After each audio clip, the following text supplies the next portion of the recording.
Okay, we'll wing it. Yeah, see, that's Okay, we'll do it live. I was like, yes.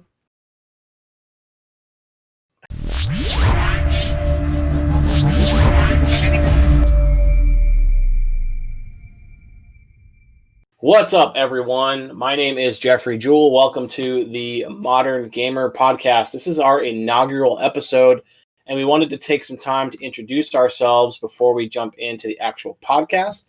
Once again, I'm Jeffrey Jewell. You might know me from ModernGamer.com. I am one of the chief contributors there in terms of the gaming reviews and content that you see there, specifically Backlogvania, which was kind of my brainchild, and that's where I cover all the games in my backlog, which is pretty significant and massive. Down below me on the screen is Joseph McBride, who helped me out with editing some of the Backlogvania content and is soon to be a contributor himself. Joe, I'll pass it over to you, and you can introduce yourself and talk about you. Hello, my name is Joseph, and I am a contributor on Modern Gamer, and I help to edit Backlogvania for now, and there will be more coming later. And you are the site's official Pokemon master. Let's not forget that. I think that's probably significant to mention. So, yes. Yeah, most definitely. Definitely. Amazing. Thank you. Steve and Joe go to completely different types of gyms. Obviously, they're both equal, but for totally different reasons. So, speaking of Steve, our CEO and founder of Modern Gamer, Steve Wall. All hail to Steve. What's up? All hail to Steve. What's up, everybody? My name is Steve Wall. Some of you may know me as Darth Swall. If you know me on Twitch or from Jenna's stream, because that's probably where you are going to see this from. I am the owner of Modern Gamer. This is going to be the first podcast that we do, like Jeff said. I'm excited. We're going to go over a few different topics today. Yeah,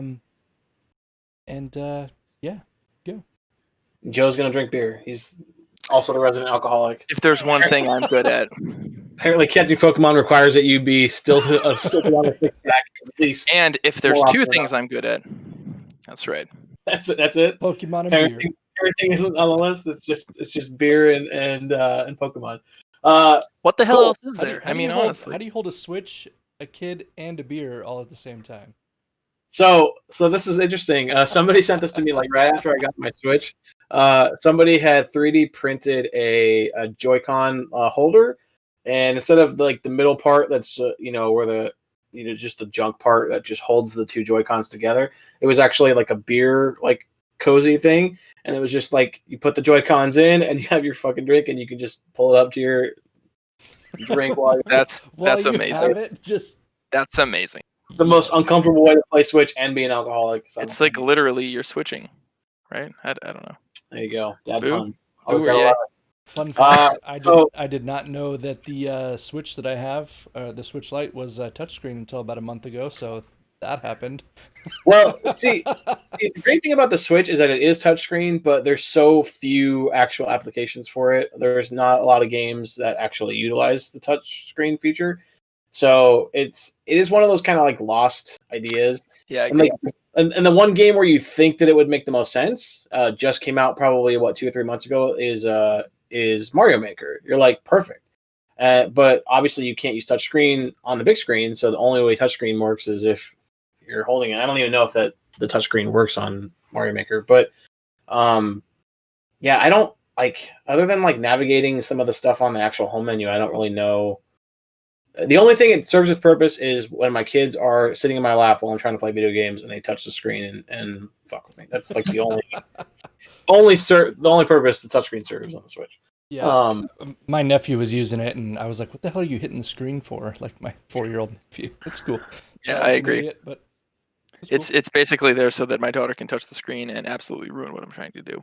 Yeah, that's okay. You can type friend codes faster. Let's be real. It is pretty good for typing.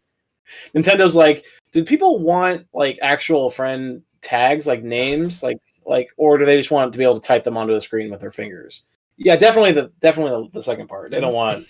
It needs to be MD5 encrypted. Let's do that. Yeah. Word tags? What's that? No, we're gonna give you a phone number. Type that shit in. Figure it out. It's so stupid.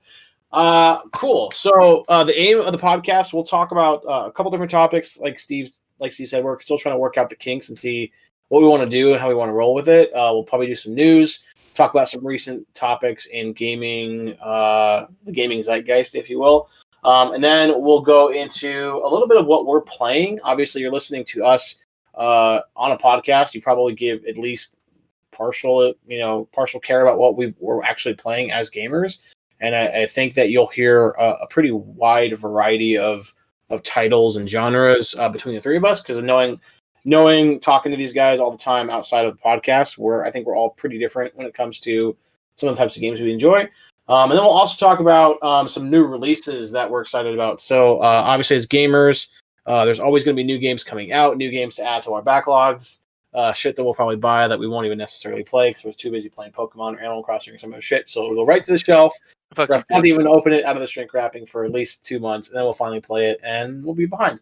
And then we'll talk about some news. Specifically, we'll save a big chunk of the podcast to talk about the Ubisoft Forward. And I think I'll want to know how everybody else on the podcast pronounces Ubisoft, because I've always known it as Ubisoft, but I know some people prefer to pronounce it as Ubisoft, and I'm sure there is an official pronunciation. So we'll talk about that as well.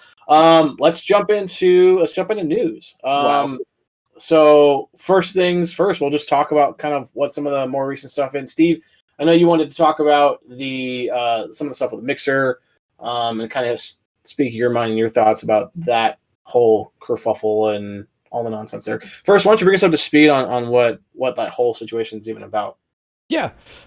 So essentially, in a Twitter post, Mixer decided to let all of its Mixer partners and streamers know that on, I believe it's July 22nd, they're going to cease operations. So there was no prior announcements or warning or anything that anybody got about it. They just decided to throw it up on Twitter one day and say, yeah, we're moving everything to Facebook Gaming as of the 22nd of July, and okay, thanks, bye.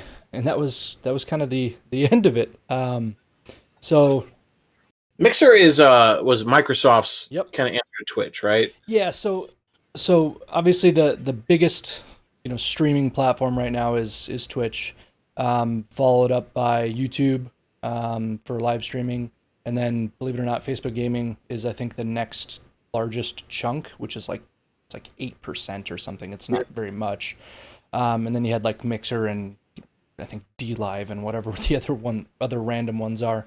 But Mixer, I think it was like a year ago, signed Ninja from Twitch, pulled him over. It was like a $30 million contract or something that they never came out and specifically said what the exact numbers were or what the duration was, but it's kind of widely accepted that it was around a $30 million contract for 2 to 3 years.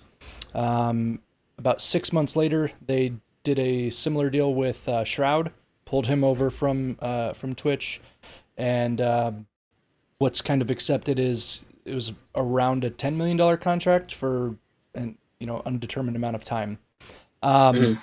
And it was an exclusivity deal, of course, so they had to stop streaming on Twitch, and there was a huge risk there. So with that, that's $40 million. That's a pretty significant chunk of change. They also brought over some other streamers from Twitch and other larger communities, but those were the two biggest ones. And there was just a lot of hype. So, you'd think that a company that spends $40 million on bringing over, major personalities would invest a lot more into the platform itself and make changes and actually do things to grow it.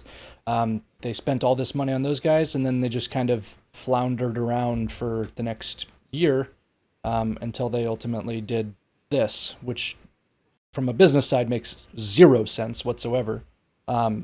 It really doesn't. I can't even fathom where in the world they came up with the decision making. It seems extra weird, especially considering Microsoft has nothing but money. And like, if you look at their history in the gaming, kind of like entering the gaming world, I don't think they make much money through Xbox. Like, I know that for a long time, at least with the 360 era, they were losing money even just manufacturing the consoles. And then when you factor in like the Red Ring of Death, kerfuffle and all the shit they went through with that, like they probably lost more money than they gained in terms of like true revenue. But they just have so much money to spare. It's like who cares, right? Like, not that that's a good point from an investor standpoint, but like they can really do whatever they want to, and probably not lose a significant chunk of money as a company with them just dominating everything else. So it's weird that they wouldn't invest into it, but maybe they also just kind of thought that signing, because like I'm not into the streaming world yet, so like when I think of streaming, I think of like Ninja's the name. Like he's literally the guy that's like he's like the Michael Jordan of streaming, right? Like he's not maybe the best in the world, but he's like the name. He's so they probably a household name, if you will. Yeah, they probably thought to an extent that if they signed the biggest name in the game, for pun intended, that they probably didn't have to do anything. Like all they got to do is sign this guy, put all their money into him. Maybe they thought that he was their investment. Who knows? I would say that it sounds like they had somebody that didn't understand the streaming space make that decision. Based on just that, right? They expected the clout, if you will, from this individual to pull over, countless people. They just didn't understand how the space works. That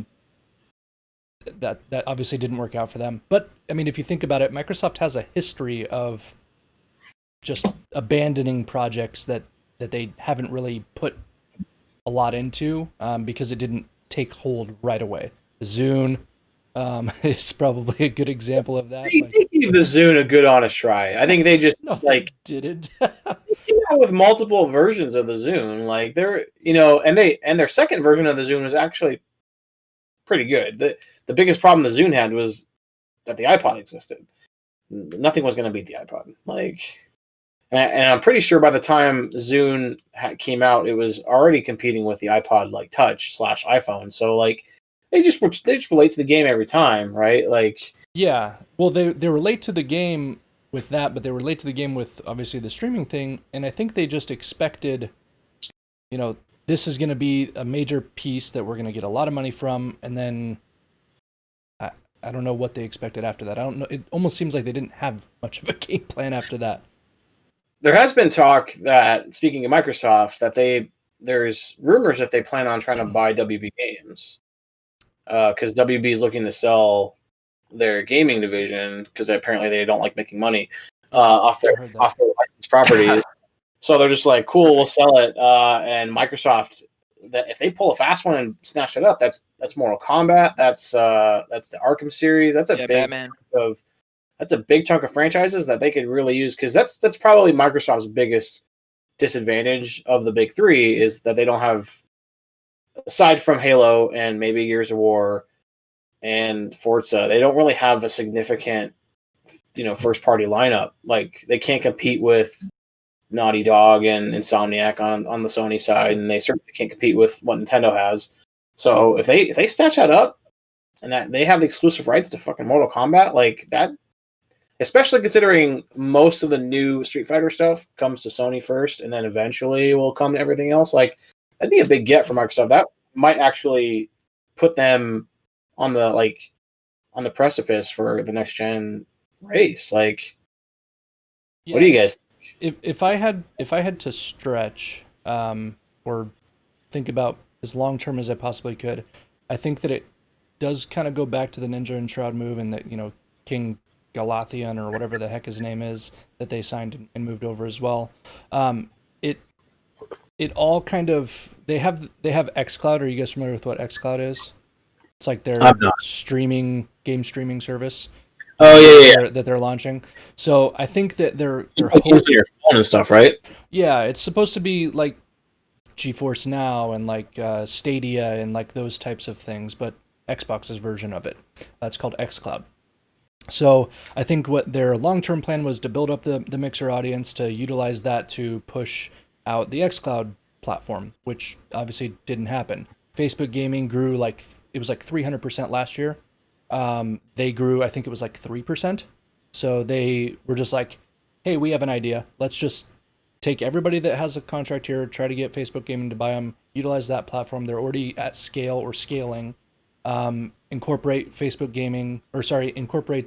into Facebook Gaming and use that to push out content.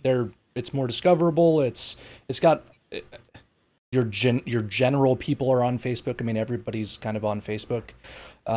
So it's a lot bigger of an audience. So I get that side of it. And that might have been the move, right? That might have been the whole reason why. And I guess I understand it. It just sucks. But as far as the Warner Brothers studios, right? That's what you're talking about. That's WB. Is that what you mean by that? Yeah, WB Interactive, I think, is who it is. Yeah. So Xbox Game Studios, I think I saw that like yesterday or the day before that they were talking about that. And I think that having those exclusive rights to those games in xCloud just helps to, again, further boost that platform's potential, rise, because that's what they're looking for, I think. And I think that's their big next moneymaker. What do you think, Joe? That all sounds good to me. I think if we're talking about things that we wish Microsoft would resurrect, I'm going to have to lead with Lionhead Studios, because I need another Fable game. I thought there was rumors of another Fable game in the works. There were, but I mean, I don't know. I haven't heard anything since 2016 when Lionhead was killed or something happened. But yeah, Fable Legends, I think, was it. I don't know. But we need more. I played the first Fable and I played the shit out of that game. I played the first 3 games. It's story focused and everything else we know so far. This was announced on June 8th, 2020. So Fable 4 is in the works, Joe. All your dreams. Who's making it? It is June 8th, you said? Oh, that's new. Coming out, but that's when it was. Yeah, no, I know. This is from Games Radar Plus. It looks like. Who is? If this is fake news, Jeff. It says it looks like it's almost definitely happening. So damn you! How dare you? This is a rumor. At best, it's almost definitely maybe happening. Almost definitely, maybe probably happening. Yeah. Hey man, that's more than Mario RPG. Of the time. It's true. It's true. Mario RPG, so that's true. I'll just cry every time I think about it. That's true. Or Golden Sun game for that matter. Speaking of gaming news, so I know you guys haven't played The Last of Us / The Last of Us 2 yet. The big controversy, that game is just getting pooped on all over on Metacritic with the user reviews. So there's been a lot of speculation that that game was review bombed by a lot of the community. Definitely seems polar like opposite. The case. Yeah, well, polar opposite of what is happening with critic scores. Critic scores are some of the highest of any game this year, / maybe the highest of any game so far this year. Not unanimously across the board perfect, but like a lot of 10 scores for Last of Us 2 compared to the user scores, which last time I checked, I think was like 4.3. I don't know exactly where it is today. But a lot of people are big mad about Last of Us 2, guys. I don't know if you knew this. But Heard it once I just finished up the piece. My review for Modern Gamer. It's up there right now. You can check it out. ModernGamer.com. Shameless plug of a podcast. John, put something down below for that. Yeah. It's a 5.4 currently. Just literally cover my face with it. But it isn't just review bombs. It's pretty dastardly stuff, guys. So one of the actresses in that does the motion capture work and the voice work for one of the characters in the game.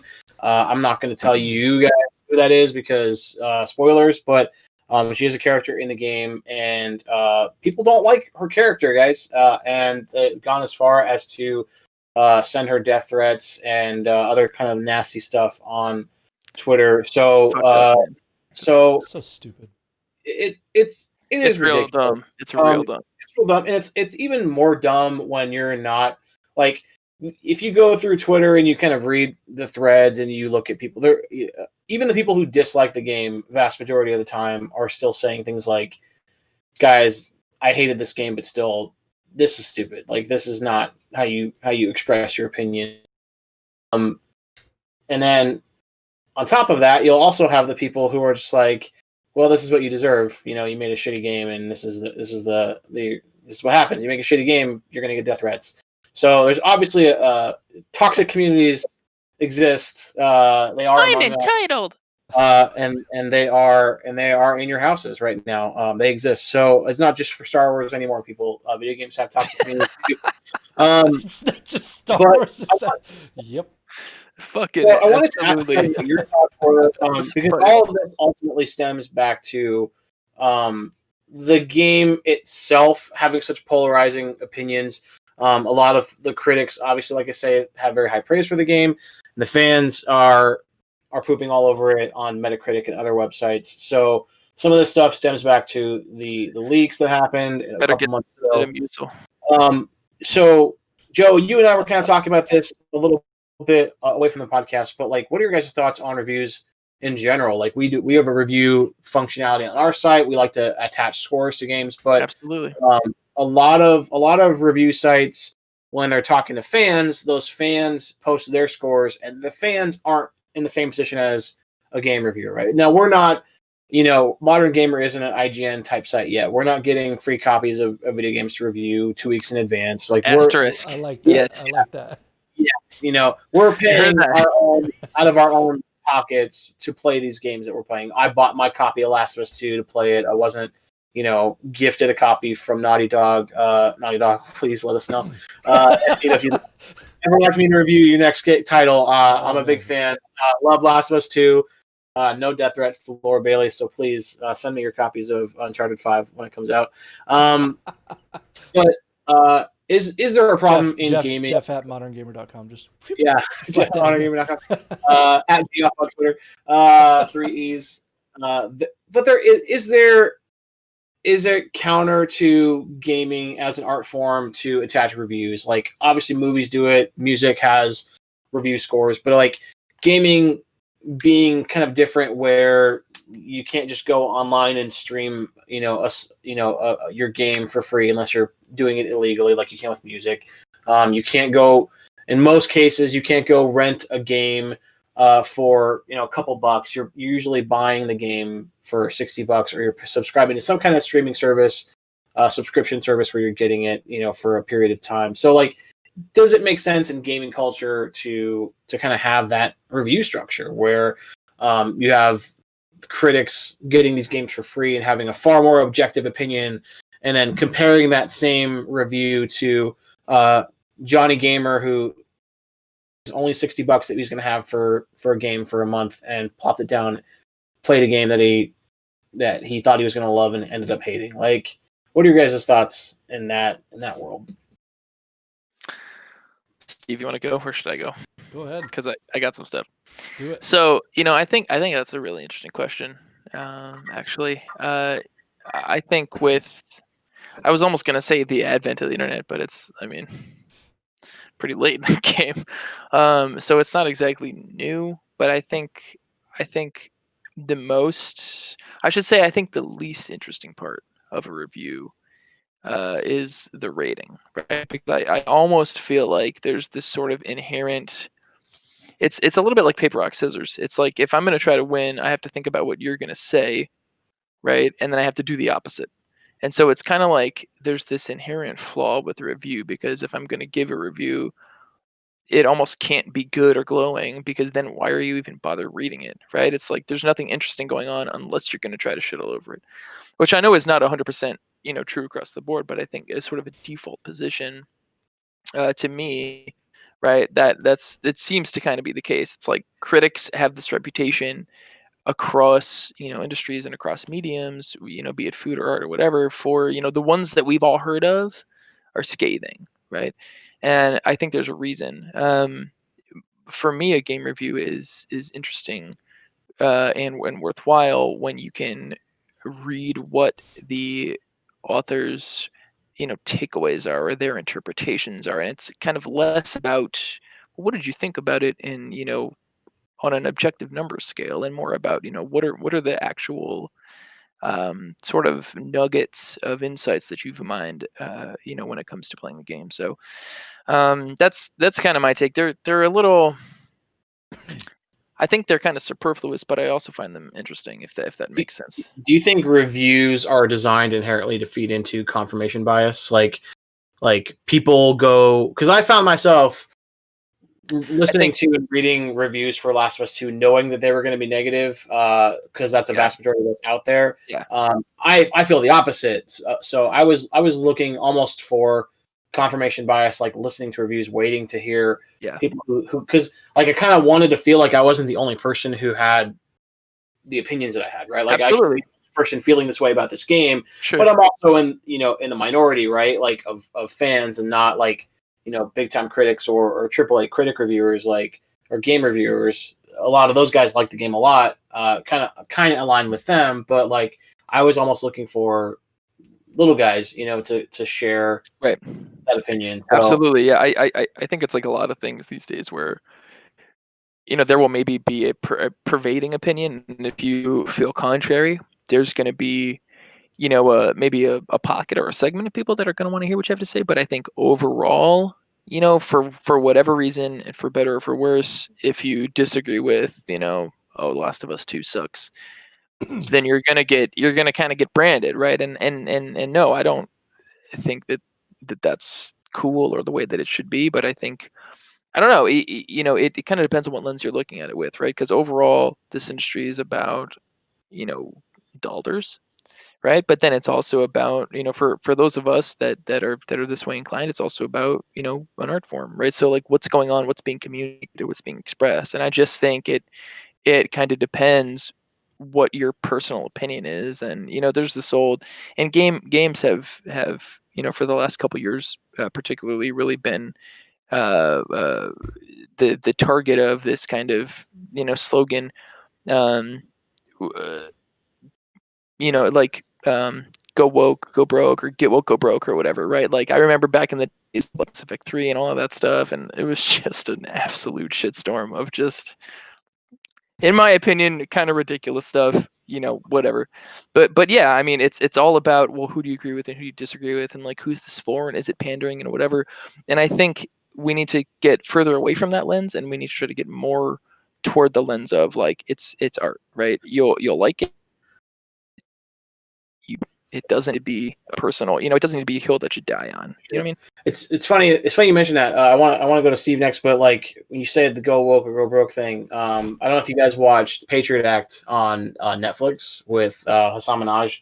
It's kind of like a Daily Show offshoot show. Really good, a lot of political commentary, but it's basically him talking about different topics. And there was an episode he did on gaming, and it was actually super interesting because apparently gaming, like the industry, is really shitty to anybody that's not a straight white dude. And even the straight white dudes, like it's not good. Like they did a lot of the episode on crunch, which crunch was a big controversial topic for Last of Us 2 when it was coming out, because apparently crunch to get that game finalized was a big deal, especially during the end of the production with COVID and all the pandemic stuff happening. But like a lot of the stuff in that episode, he talks about just like the industry in general and how one, it's not regulated. They're not part of what do you call it? What's the word I'm thinking of?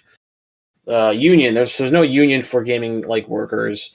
And like apparently, if you're a chick or if you're not a white dude in that industry, it's really tough on you. And so you say the whole go woke or go broke thing. It's like how many games are built with straight white dudes in mind, because straight white dudes are making all chunk of them. Like we're very fortunate, as that we're all straight white dudes. I hope I'm not speaking for anybody, but I happen to know you guys pretty well. I think you guys are all straight white dudes, and if you're not, I'm good with it, right? But not like, well enough, apparently. Hey, but like, how many games do you have where a straight white guy isn't the protagonist? Like, and I think that was a big deal for Last of Us 2, right? Like, this isn't a spoiler, but Ellie is not a straight white man. Like, she's at minimum, she's fluid in her sexuality, but she's very much female, and there's other elements inside of Last of Us 2 that I won't reveal that potentially would lead to spoilers, but it isn't, some people might think that because the main character in the first game is a straight white guy, older, peppered, salt and pepper beard, typical game protagonist, and the sequel is not that. It's like is that a huge chunk of what people are pissed about, right? And they're just not willing to say it, so they're covering it up with, I'm going to blast this part of the game because I hated this part. When in reality, it's like that meme where it's got like the guy with the clown face, or whatever, and he's smiling and he looks all cool and calm, but like behind it is literally just like seething with rage. And it's like the real rage is because you're not playing as a straight white guy anymore. You're playing as a female, lesbian, a gay woman. I guess I feel like if you're a straight white dude and you're concerned with representation, you have 234 years of content to pull from. So maybe chill. But I mean, even I don't want to get too political, but like the common landscape of the world will tell you that doesn't matter, right? Like straight white guys all over this country and probably all over the world too are feeling real attacked right now because it's not straight white guys matter right now, right? It's Black Lives Matter, and it's other people getting into it, but don't want to go there. But I just kind of felt it was interesting, like, if you read some of the reviews, once you guys get through playing the game, which I don't know, maybe a while for both of you, but like if you get to that point, I'd like to know your thoughts. Like, yeah, that's probably throw it on the pile. The corner through the first game, 7 years later, or maybe someday, maybe in 14 years when Last of Us 3 comes out, Steve will be starting Last of Us 2. Hey man, I got the PlayStation finally, so I'm ready to go. But I'd be curious to know what your guys' thoughts are, because I think that it is interesting, right? Like it's hard in this current culture, and with some of the insults, Neil Druckmann, the director of the game, he got a lot of hate similar to Laura Bailey did, but it was all directed at him being Jewish, not classy, yeah, and it's like. It wasn't like, compassionate, rational, like, hey, I really didn't appreciate where you went with the story. It felt like an insult to... Right, it wasn't criticism of the art. It was just ad hominem. Triggered reaction. That's all it was. Yeah. I didn't like this because I didn't like this, and you. You know what I mean? Yeah. Like, right, exactly. Cool. Like you said, not just Star Wars anymore. Yeah. Toxic fandoms, not just for Star Wars. That'll be one of our taglines, right? Can you guys name one fan base that doesn't have a toxic sect? Like, does it exist? Pokemon. Yeah, I don't think so. The first one that comes to mind, and maybe just because I'm sitting in front of a huge mural of it, but like I don't know a lot of Power Rangers fans that are toxic. But then again, I don't know if 7-year-olds know what toxicity is, so maybe that's right. Only the older ones are triggered. Weird, right? They're not toxic because Jason and Franco kicked their ass. Get the info out before you because we knew it was happening. Cool. Any other things you guys want to touch on? I actually wanted to comment on the critic ratings and that stuff. So I think it's kind of fun. No, we're past that. I'm just kidding. Yeah, sorry, fuck. Well, I'm gonna roll it back. So we can edit that part out. We'll edit and post. Hey man, this is your show. You do whatever you want. Right? So I think it's kind of funny that I think this way, being that I wanted to start a gaming review website. But I tend to, when I'm reviewing things, I try to take out my like real life feelings about things like politics and like gender and relationships, and I just don't care about that stuff. Like that's not why I'm playing games. It's not why I'm watching movies. I'm doing it for the entertainment factor, and the creativeness and the visual appeal and like mechanics. The escape. Yeah, like that's what I'm there for. And when I review things or when I'm reading reviews, I tend to look for, I guess, people that are like-minded when they review things like that. Because I don't want to deal with all that crap. Like it's all over everywhere else. That's not why I'm playing video games. I could go on Facebook and scroll that for hours if I wanted to get triggered at everything. Right. You know what I mean? Like let's be real. Everybody's got their opinions on everything, and that's cool. Like if I want to play The Last of Us and I'm enjoying the scenery, I'm enjoying the work and the effort that got put into it and the creativeness and the story and it just everything that is, and I try to immerse myself in that world, regardless of what the game is that I'm playing.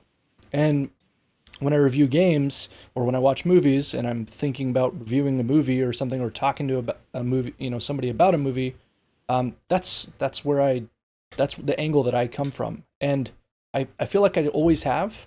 So it like I understand people's frustrations with things, but it almost makes me laugh sometimes because I'm like, dude, it's a game. Like, why can you not disconnect the two, regardless of who it is, right? It's weird to me. So I think I can empathize a little bit with that because there are people who, it is their like it's more than just a hobby for them. I would argue that it's more than a hobby for us, right? Like, I think each of us probably spend a good chunk of any free time that we have playing games, whether it's PC, whether it's console, whether it's showing our kids, like buying our kids video games, for like upselling updates to our consoles and the precious free time we get.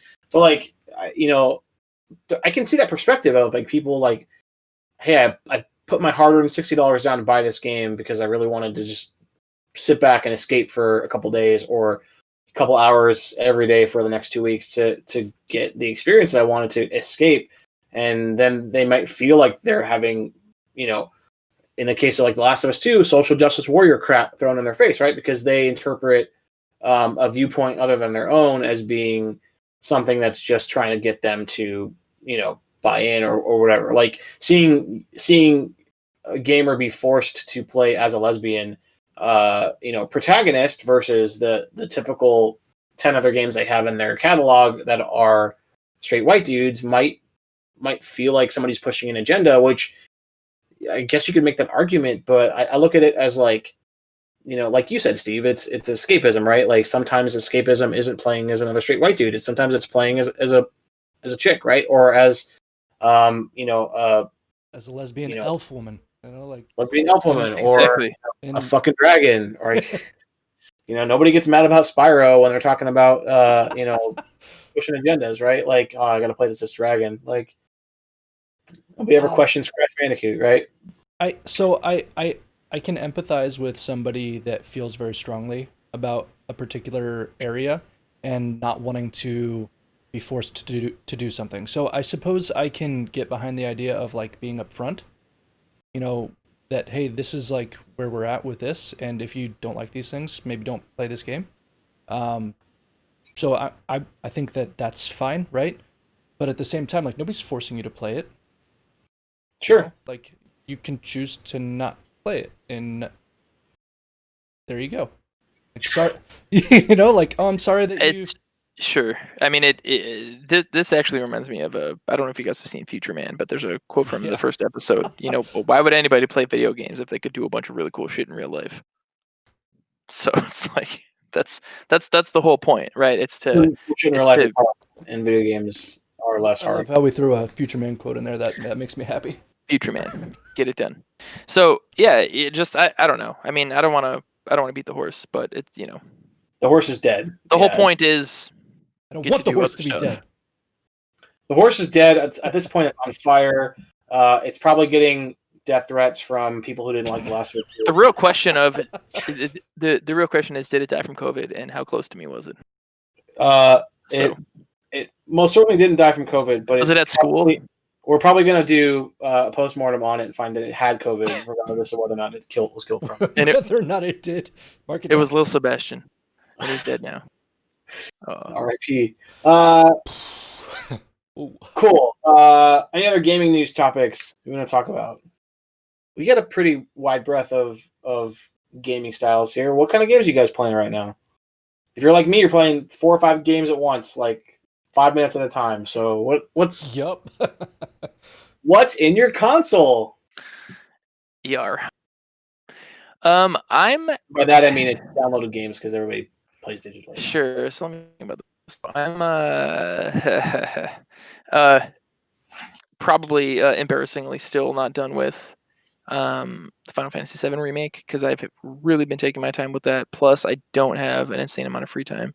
But I'd say once a week I like to log a few hours. I'm in Shinra headquarters at the moment, so it's pretty sweet from what I've played so far, and I'm looking forward to wrapping it up. At least the first part anyway, and then of course when part 2 comes out, I'll be all about it. I think it goes without saying. I wanted to kind of ask you about that. So I haven't played Final Fantasy VII. I didn't play the original one or the new one. I played the original one briefly. Get out. I was gonna say, how'd you not play the original one, dude? Get out. Can we cut him out of the whole thing? Because when it was time to choose my PlayStation 1 JRPG, I chose Xenogears and not Final Fantasy 7. I know, big mistake. Fire. So my understanding was Final Fantasy 7 Remake, it is multi-part, so it's not the same full game that you played through on the OG. Correct. And they're going to charge you guys another $60 for a whole new game. Like, it's episodic, yes. So part one. 2 parts, or will there be like? Well, so if the Probably what, maybe. so what if percentage of the original game is this remake? all right, so the original game's 3 discs. And way to put me on the spot. So I think the first disc. I mean, at this point, I'm not super worried about spoilers because if you haven't played FF7, then I don't know what to tell you. It's a 20-year-old game at this point. I think yeah. So I think the first disc takes you to, geez, don't quote me. It takes you right up until a very significant event, which I guess I am going to prevent spoilers, but something happens in the Forgotten City, and then I think it switches to disc 2. And the first part of the remake like goes right up to the exit from Midgar. So I would say maybe a third or halfway through the first disc. I mean, so if 3 parts to it, I would say if the pacing, if the cadence of the first part is any indication, Might be 4. I would honestly say probably 5 or 6 Oof. jeez. parts, because you guys they flesh out a lot of stuff. I mean, there are things where in the retail version of the game on the first disc are footnotes, or I mean just honestly not even really addressed. So is the remake multi-disc too? Is the what? The remake is multi-disc too? No, well, so no, not so far. So I have well, I guess technically, yeah, there's an install disc and then there's a play disc. And that's yep. Yeah, Last of Us had an install disc as well. That's Yeah. interesting. So I Weird. mean, and this goes right up to the Escape from Midgar, which is, I think, like I said before, like I think a third of the way through the first disc. I mean, and you don't even have so far for as far as I've gotten, there's a player character, a playable character that at this point's not playable. But he's joined the party, or he's at least kind of following you around. So Square's just gonna get all your guys' money, and they're just gonna. Yeah. That's cool. well, and I'm not even sad about it. But it's amazing. So the stuff it that they Vincent? fleshed out. No. Oh, okay. It's Red 13. Oh, okay. Up to the point where I'm at, you can't play as him. But it's pretty sweet. There's a lot of stuff that they're fleshing out. There's stuff I didn't even know I cared about, like a lot of Jesse's side story and a lot of the stuff that takes place in the Walmart. It's pretty sweet. So yeah. I mean, I think it goes without saying I recommend it, but I think as far as cadence wise, it could. I mean, I don't know. It could be a 10 part. I have no idea. But yeah. Have they announced anything about the next part of it, or is it soon? Is it like years away? There's chatter about part 2. I don't think there's a solid release date. Hold on. Haven't they been working on it for like 10 years? More than that, probably. Since Advent Children?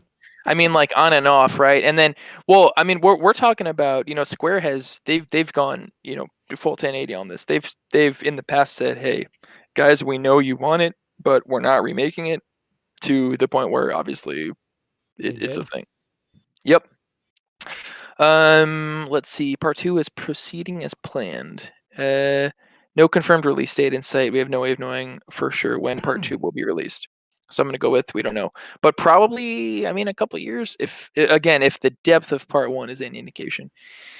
So yeah, pretty legit. I did hear that they expanded on a lot of the characters that didn't really have much of a story in the first or in the original, which is really cool. Yeah, that and obviously you have a lot of dialogue that you didn't really have before. So. Oh yeah, there's a lot there.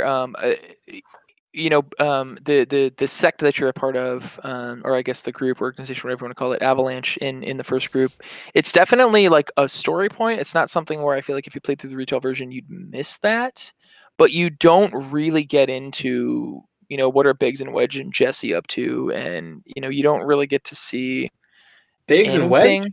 Biggs and Wedge and yes, Star Wars again. Here we are back at Star Wars. You're ripping off Star Wars? I don't know if it's a ripoff so much as an Homage? homage. But yeah, there's really virtually nothing in the retail release for you to chew on, and in the remake, there's a lot more, And I think too, I think that the first thing that people will tell you about the original retail release is that it was, I don't know if I'd say plagued, but it was definitely affected by some translation challenges to the point where I think people that have played the story through multiple times aren't really sure what's going on necessarily. And so I think with the remake, they're going to be able to finally address a lot of this. So that's what I'm the most excited for. Localization issues. So what you said you're playing Final Fantasy? What else are you playing? Well, obviously, I think it goes without saying. I'm working on Pokemon Shield at the moment. I Love Armor dropped, I think, at this point. What was it? It's like It was in June.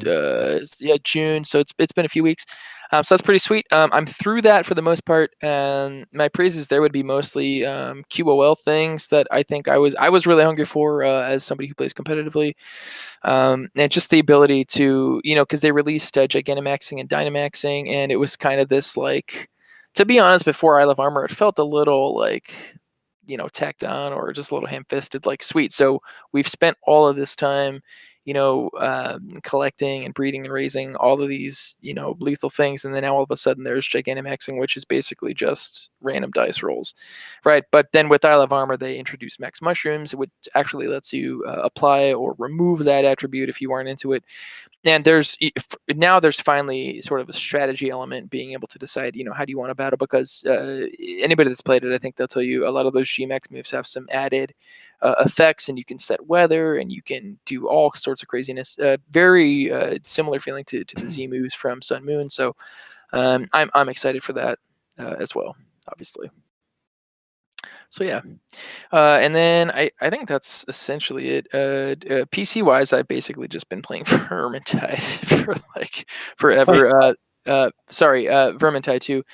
They did just do. They just released a new class, the Grail Knight, which is pretty sick. And then there's a big balance beta, a patch in the beta version that's floating around right now. And I just read the patch notes for that, and it looks pretty interesting. So yeah, I'm excited there, and then I'll have more to say on that when we get to talk about upcoming releases. But I think for the moment, those are really the three that I'm Didn't play really into. Greymore at all?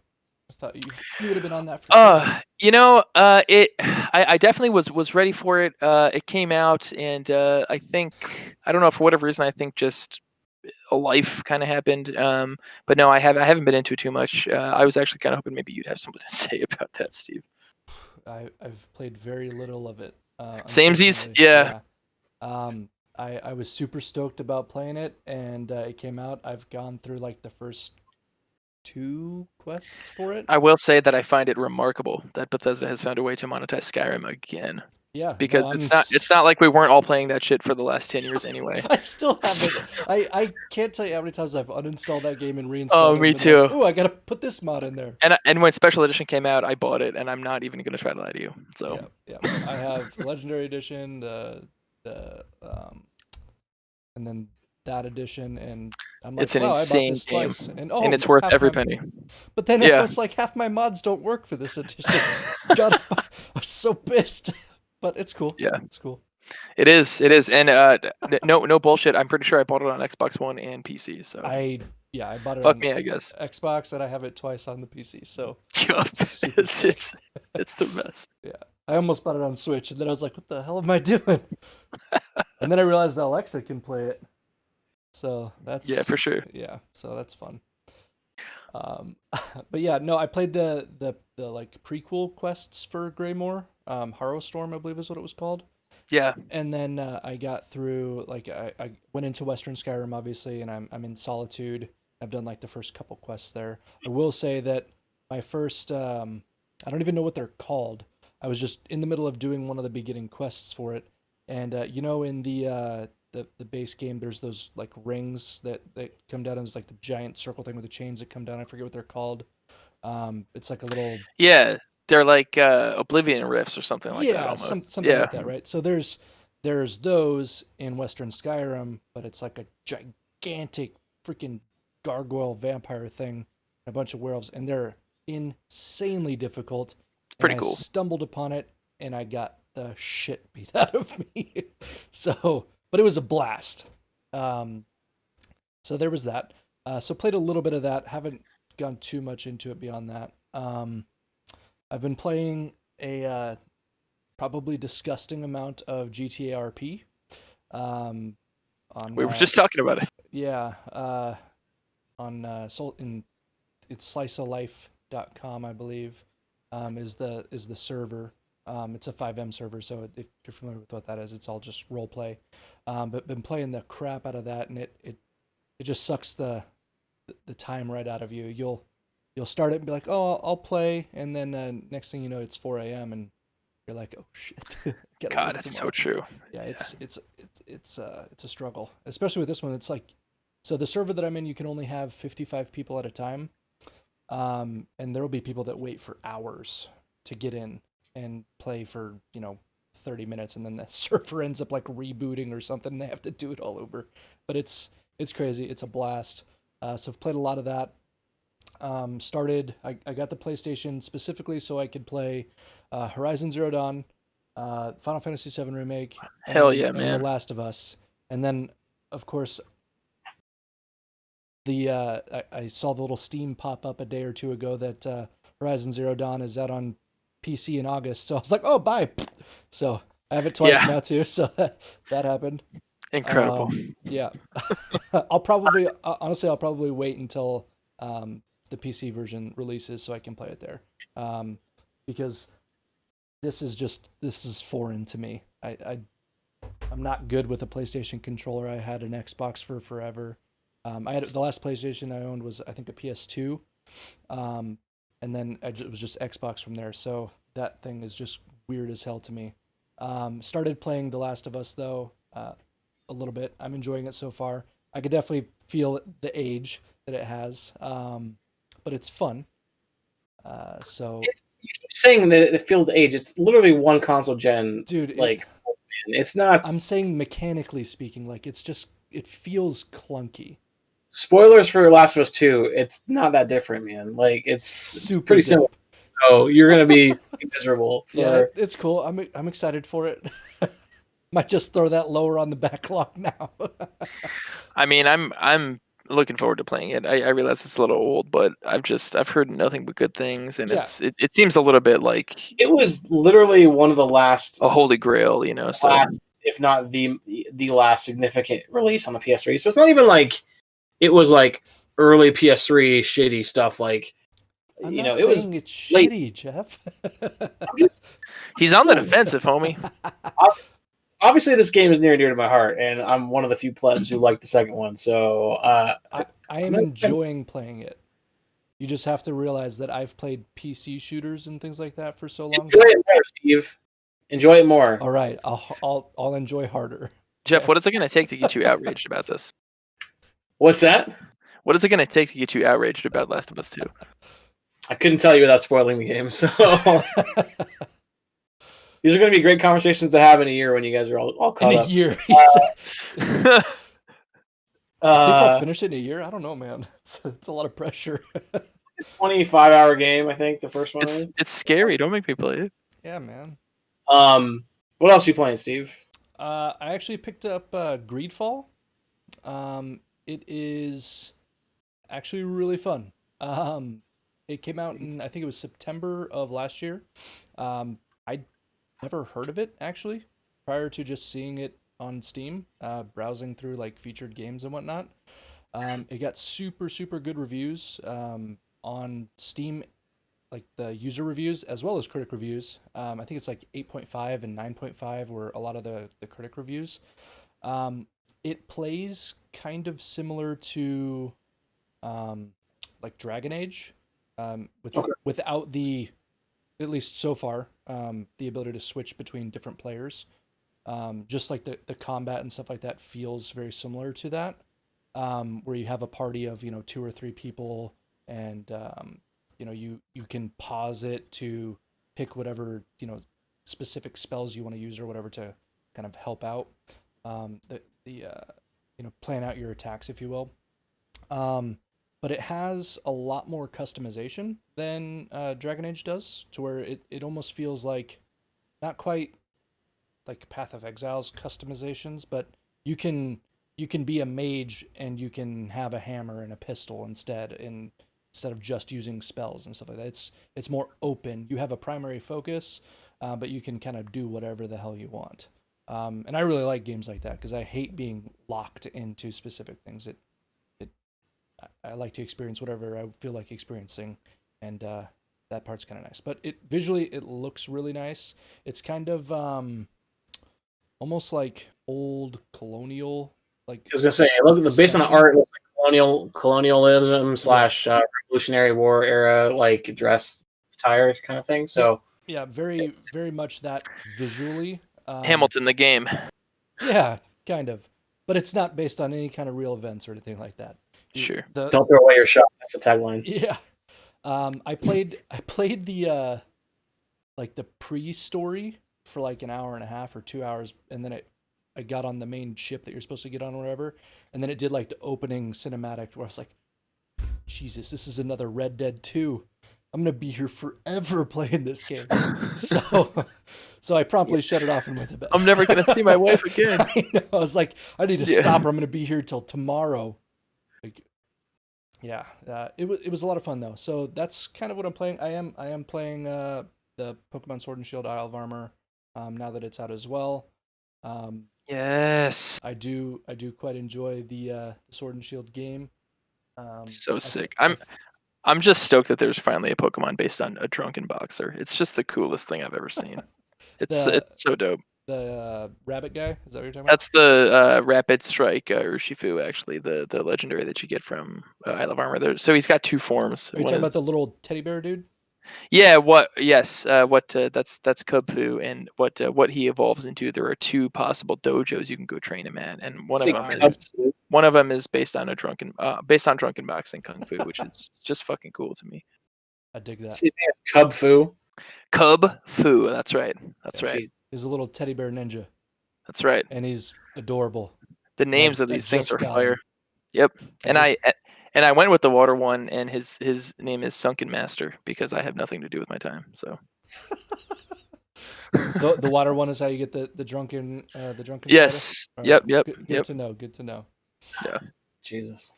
Do it. So yeah, it's to the point where, like I was saying in Discord, I bought sword and shield. So I bought shield for me and sword for Jenna. She hasn't even same the box. So I'm fixing it. Sims 4? What am I doing with this? Like, what's that?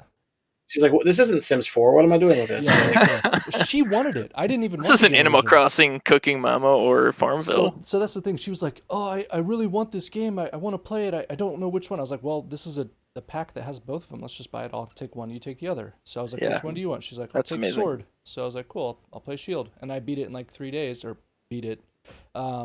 And she hasn't opened it since, or she still hasn't opened it. So I'm about to take her Switch, play it, trade myself all the Pokemon that, and then just keep restarting so I get all the starters. And I can't even blame you. Yeah, and this is by far the most accessible gen ever. I mean, if there's ever, I don't know, if you're out there and you've never played Pokemon, this is the time to do it.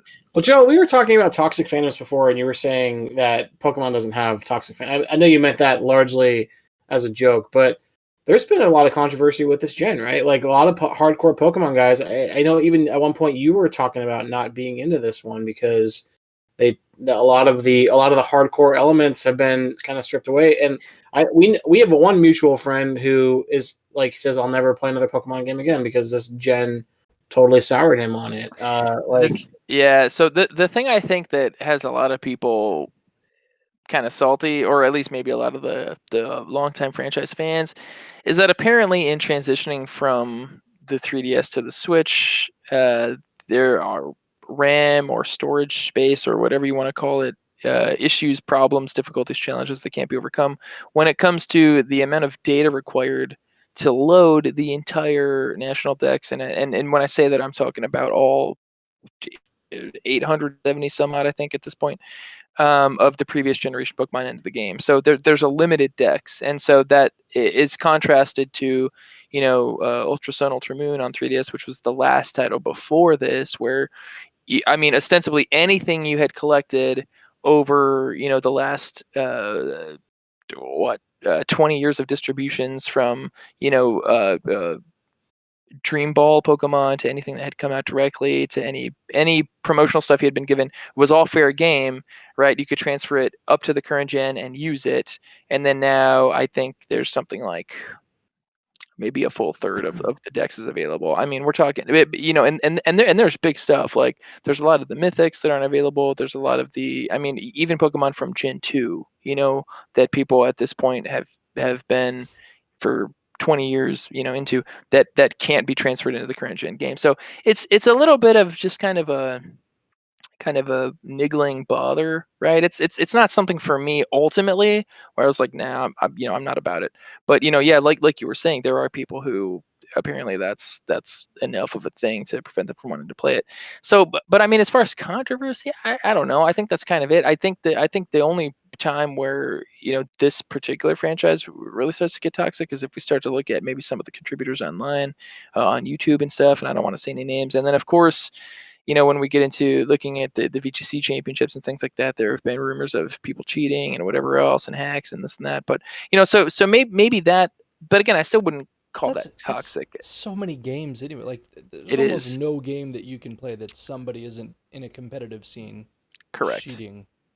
Yeah, and for me, it's like I don't necessarily care if so and so wants to do that and they want to try to win a world championship doing that. That's fine. It's not for me, and I'd rather Sure. just compete on a legitimate level. But I mean, it's not going to make me hate the game or anything like that. I just kind of look at it and go, why do we really need to do that? But it's not to the point where I would call it toxic unless we're talking about specific personalities, primarily on YouTube. And like I said, I won't go into it, but yeah, I don't know, and maybe it is toxic. What do I know? But I think that the difference though is like that's like a very small segment of exactly. fans. It's like you have to really understand and have a ton Yeah. of knowledge about it before you're like, oh yeah, maybe it's toxic under this rock, versus Last of Us 2 where you can't swing a dead cat without people shitting on Shin-chan. So And at the same time, like it's more, at least it sounds like people that are just like, I just don't want to play it because I was in love with these particular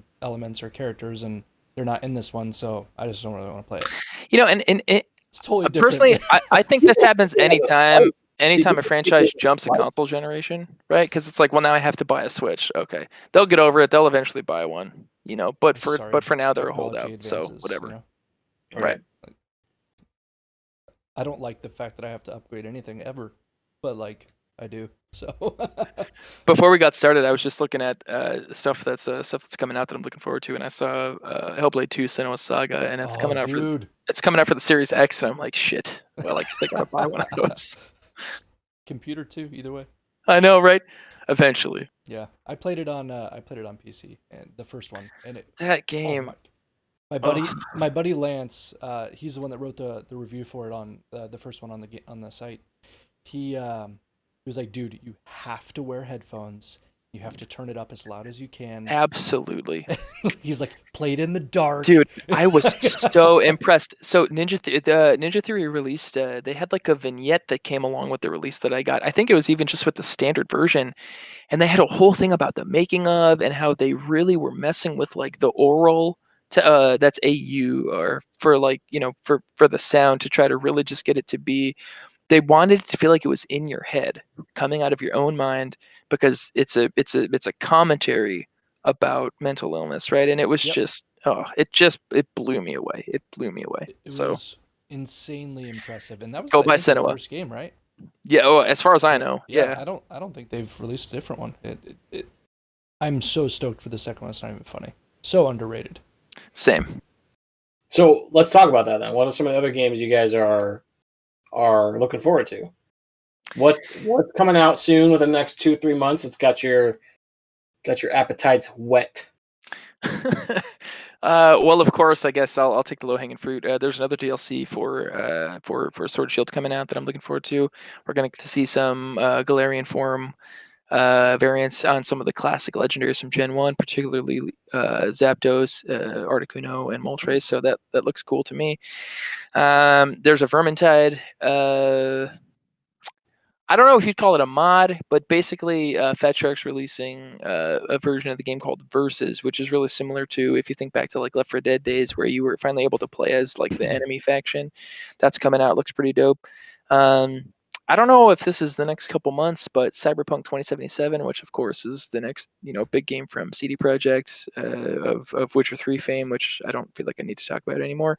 And then there was a title that came out a couple years ago that Kurt Schilling's studio, actually it's now defunct, but they actually developed, called Kingdoms of Amalur Reckoning, and they're re-releasing it. It's called Re-Reckoning, and I'm probably going to pick it up again while we're on the topic of games that I've purchased multiple times, because Kingdoms of Amalur was insane. It was, in my opinion, vastly underrated, and I'm really, really sad that we don't get to see the next installment in the series. So I'm definitely going to pick up Re-Reckoning. I think that's it for me as far as the next few months go. I definitely do want to mention, I don't want to let this pass without mentioning, I'm looking forward to Vampire the Masquerade Bloodlines 2, which, if you've heard of Bloodlines or Troika or White Wolf or any of that stuff, it really needs some introduction. If you haven't, it was basically the best game that nobody ever played, and now there's a sequel finally coming out, so I'm looking forward to that as well. That sequel looks legit. Agreement. Yeah. For me, Cyberpunk 2077 is, I think I pre-ordered it the first day it became available for pre-order. Dude, yes. Like I've never paid for anything if I need to. Like, let me know, 1,000 CD. times. I'm down. I'll pay for it twice. That and Assassin's Creed Valhalla. I've been waiting for a Vikings Assassin's Creed for a while. I love Assassin's Creed games. I think that they're super badass, and especially after watching the gameplay stuff from today, I'm even more excited. So those two games are probably the ones I'm the most excited for, and then now that it's been pushed back till February of next year, New World is going to be another one that I'm excited to play. I'm not as excited as I was. I think because Amazon Game Studios kind of let me down a little bit.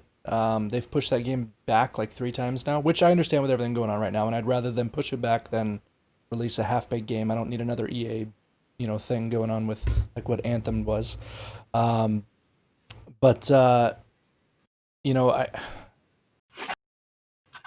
Crucible didn't launch well, and it's been like unlaunched, and they've thrown it back into beta, so they didn't do a great job there. They released a different game based on an Amazon TV show or something that was god awful as well. So they're not off to a super great start with their first couple games. And I was excited for New World. I still am. Like I said, I pre-ordered it. I'm ready to go. I'm ready to play and have fun. I've been waiting for an alpha or beta key for forever, so hopefully I can get in there and at least get my feet wet with it. But the thing that I think excited me the most about them with that game is if they did that one really well, it made me even more excited for what they're supposed to be working on after that, which is a Lord of the Rings MMO. I know that there is a Lord of the Rings MMO right now, but it's super old and dated, and they're the lead designer on the newest Lord of the Rings MMO that's supposed to be coming out, and I just hoped that they would find their footing before they get to that, and if they don't, I'm worried it'll be scrapped. So yeah, that's where I'm at. What about you, Geoff? So there isn't a ton that I can think of off the top of my head coming out like in the next several months that's really like a must buy for me. I think my 2 biggest games of the year were definitely Doom Eternal and Last of Us 2. But there's a couple.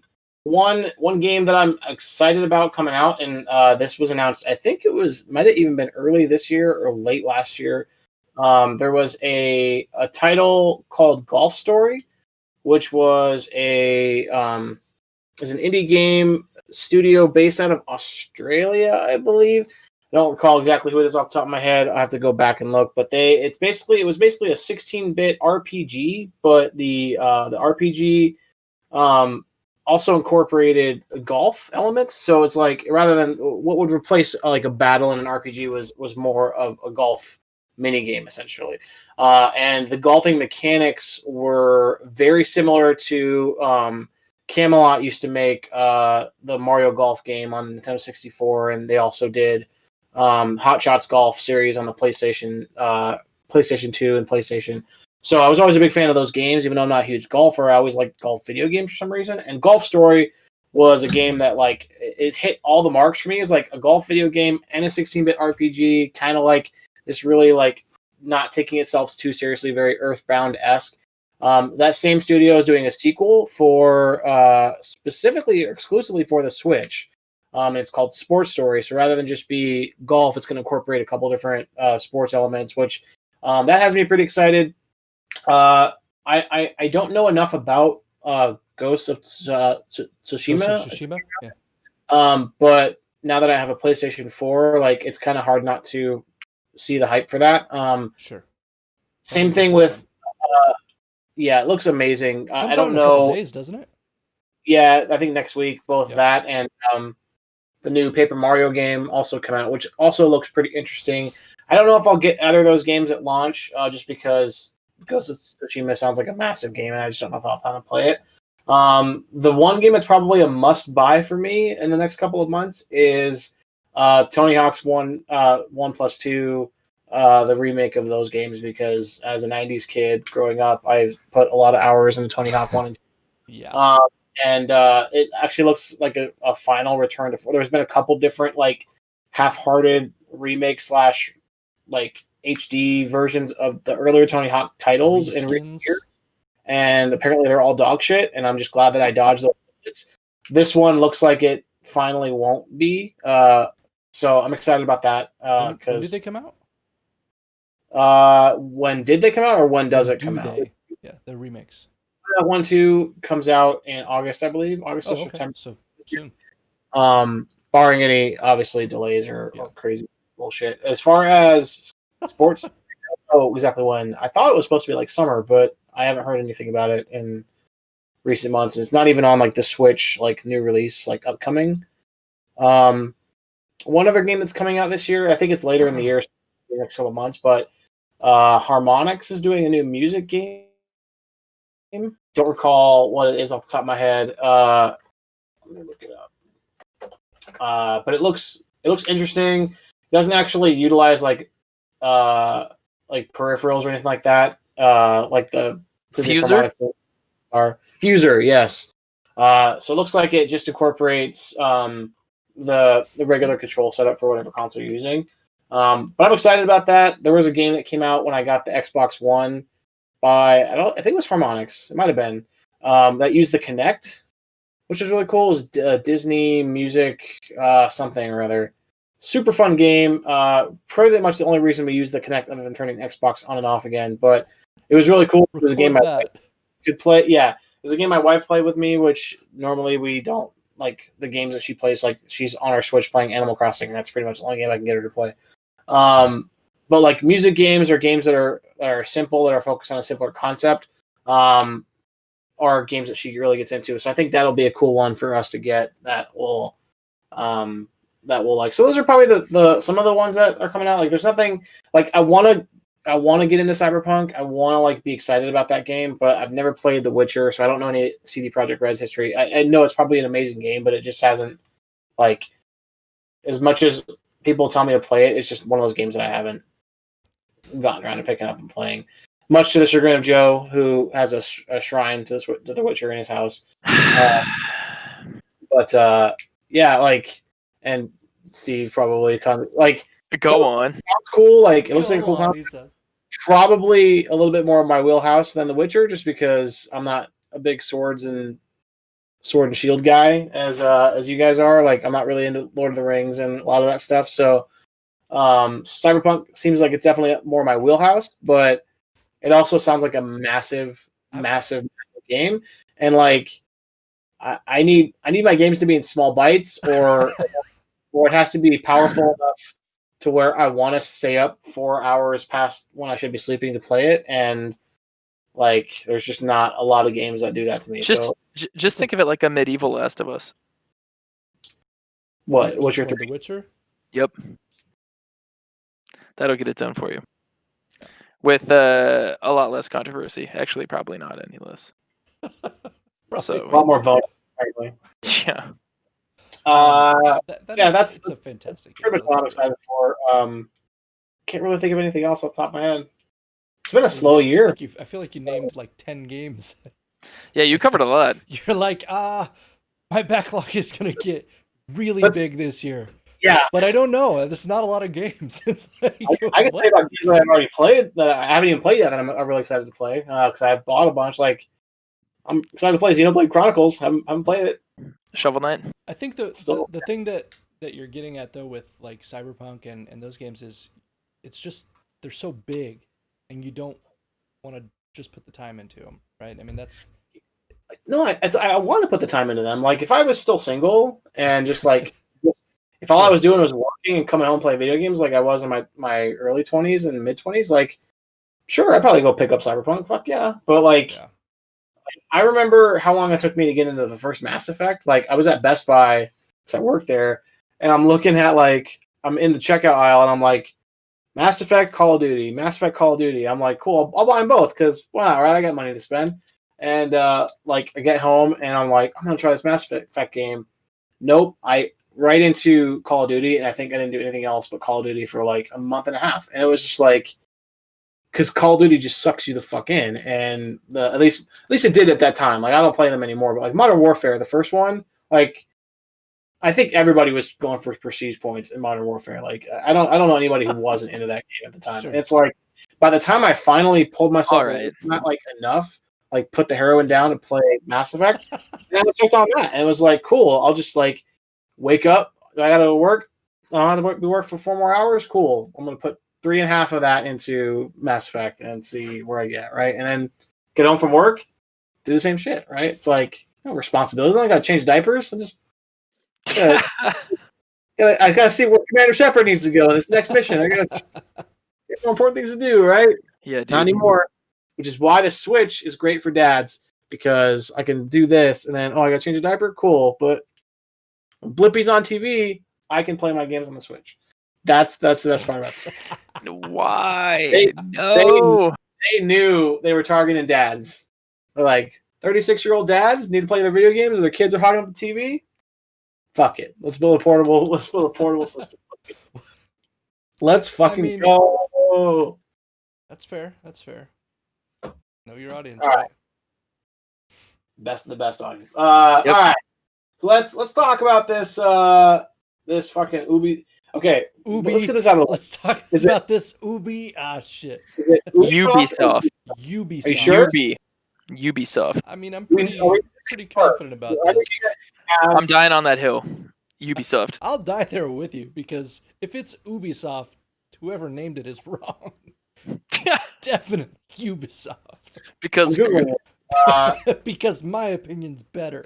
Hooked on phonics. Yeah, man. So yeah, exactly. Work it for me. Speaking of things I can't pronounce, so the first thing on Google is Yves Guillemot, which I'm assuming is French. Ubisoft had the final word, but even he feels it's best to say you can pronounce it the way you want. So there you have it. Both Ubisoft and Ubisoft are considered correct. We all know Ubisoft is more correct. I hate that last part, but it's fine.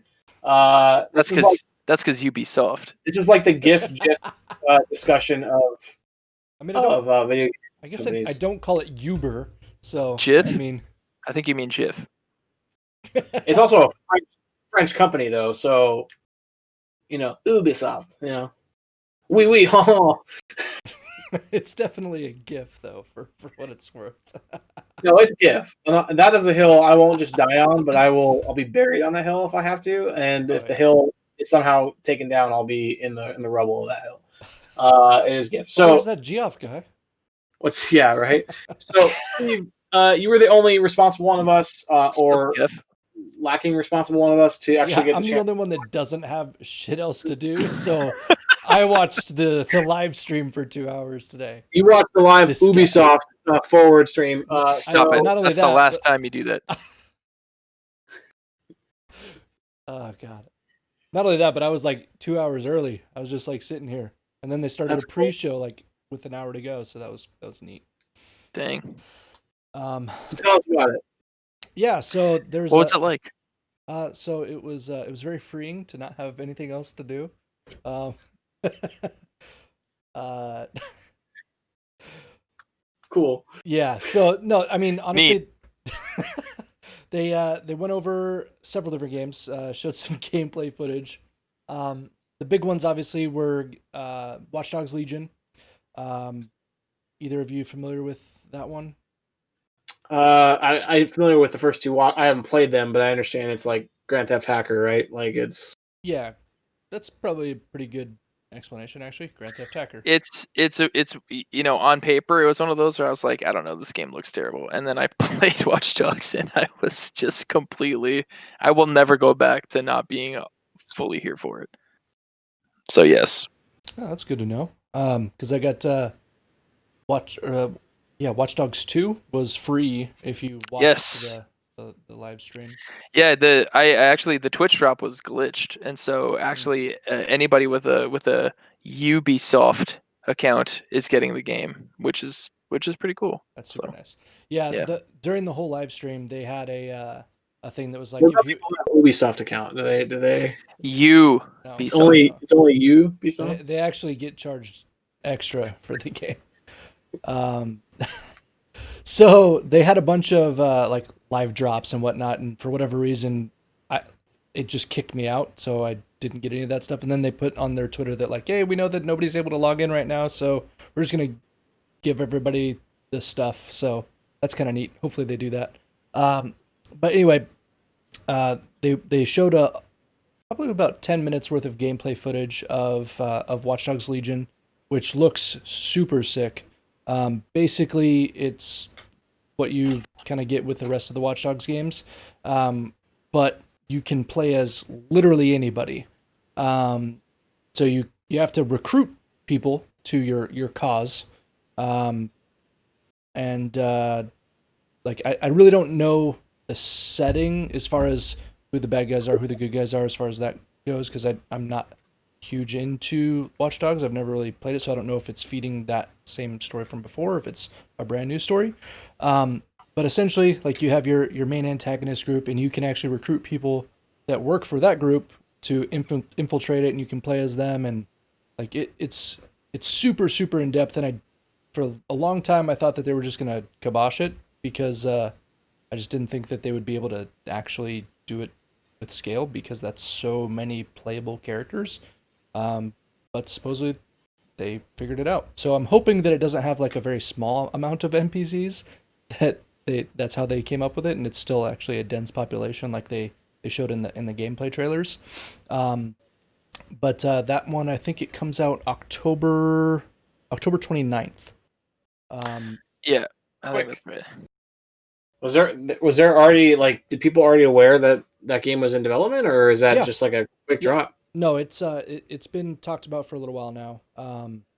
I think They I just I haven't. think Watch Dogs is kind of one of their bigger names. I think Yeah, so. Watch Dogs, The Crew, their Anno series, Ghost Recon, and Assassin's Creed. AC, Yeah, yeah, We got Rainbow Six, all like a bunch of the Rainbow. Tom Well, yeah, I mean Rainbow Six it's Siege, the I it's the guess, Tom but Clancy's brand. I think. yeah, right. yeah, exactly. Splinter Yeah, Cell and yeah. those games. Yeah, which Watch Dogs is sick. It's so the I guess the TLDR is basically that you are a member of DedSec, which is like a DedSec. That's what it was called. counterintelligence. Yeah, it's like a counterintelligence, or it's more of sort of like an everyman hacker. It's not so much a organization as it is kind of counterculture to the government, Hierarchy. Orwellian No, so they're like anonymous. surveillance state thing that they've got going on. Yeah, so like the first game takes place in Chicago. I think Legion is London or It's the UK, London. something like Yeah, that. it's Yeah, somewhere in the UK. Yeah, yeah, and so it's essentially, it isn't so much that there's like that the government entities or that the surveillance state entities themselves are the bad guys. It's like sort of what it enables. You kind of start to peel the layers back and look under the hood a little bit, like in the first game. And it wasn't so much the government proper as what the sort of state of the world had kind of enabled other people to do. And so it's pretty sweet. It's pretty sweet. Looking at the list here, I don't think I play any Ubisoft games or Ubisoft games. Um, I think the only one that probably even lines up with a series that I've even regularly played was Assassin's Creed Valhalla, because I've played a good chunk of the Assassin's Creed games, but I haven't played one since Black Flag. Um, Solid. and That was a solid pick, my by the way. my understanding is that they've come a long way since then in terms of incorporating other games. Like Assassin's Creed Odyssey was a pretty significant jump in terms of like being far more like RPG heavy and like building up your character and Yeah, stuff. that one was up there with Witcher 3 in terms of scope and Yeah, just kind of narrative kind of turned me off a clout. little bit. Like I as somebody who played the You hell don't out like of them big? yeah, I can't fit it in. As somebody who played the hell out of the first like 3 or 4 Assassin's Creed games. By that I mean not the official Assassin's Creed 3. Like I mean fucking Assassin's Creed 1, Assassin's Creed 2, Assassin's Creed 2.5, Assassin's Creed 2.6. Uh, I actually didn't even play 3. I bought 3, never opened it because I was so burnt out on Assassin's Creed by that point. I was like, fuck, man, I just can't. I don't even care anymore. Hashtag Backlogmania. Right? Exactly. There's just like I don't know. It seemed like they didn't do too much different enough for me to continue playing them. And then Black Flag came out, and I was like, "This is cool," but at its core, it was still the exact same game. Just was like now you can get on pirate ships and get around, which Which was a legit, huge, I really awesome liked part it. of the game. I really ER. liked that The part, and I thought it did, shanties, dude. but it still felt like an Assassin's Creed game. But then I was like, Odyssey looked like it was too different, and I was just like, I don't know how I feel about this. Far Cry 6 apparently got leaked before the actual announcement at Forward because Giancarlo Esposito is in the game. Apparently, he's the villain or the antagonist. For those of you who don't know, he's the guy from Breaking Bad, which is probably the only thing you know him from. Nope, Even though he's like, Mandalorian. It's the you Mandalorian. know, he's in a lot of stuff. Yeah, Mandalorian, I guess is true. But apparently he's playing the villain, and I can't tell if that's motion capture work or if that's really him like It's superimposed. It, Looks great. If that's in game, like I don't know if it's in game no, or if it's I would imagine it's just a cinematic. Like, rendered cinematic. yeah, Yeah, I mean, I would imagine if it's not, I mean that would be insanely impressive because they had like maybe a 2 minute trailer of that. It what was leaked originally was just the like 5 or 6 second clip of him lighting his cigar. That's what was leaked originally, and that was in the clip that they showed. But essentially, he's the presidente of wherever the hell he is, and he Los like Pollos Hermanos. what's that? Los Pollos Hermanos is where he's the president.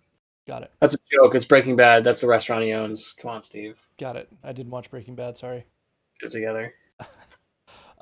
Anyway, so it like opens up. It was at the end of Ubisoft Forward that they showed this. So it was after the main event. They were like, stick around, and they showed this clip, and it kind of opened up with it's his son like putting together a model car, and he hands him a grenade, and like it's really kind of creepy, and he's like, this is this part of the grenade, and he pulls the pin and he makes him hold the pin, and he goes to the top of the building, and the whole city's like rioting underneath, and he's talking about how the people in the city don't like him or whatever, and they don't they don't respect the stuff that he does for him, and yada yada yada, and you can obviously tell that his people are trying to fight against them, and he goes on the roof with his son, and he's like, you have to make sure that they respect you. You have to make sure that they,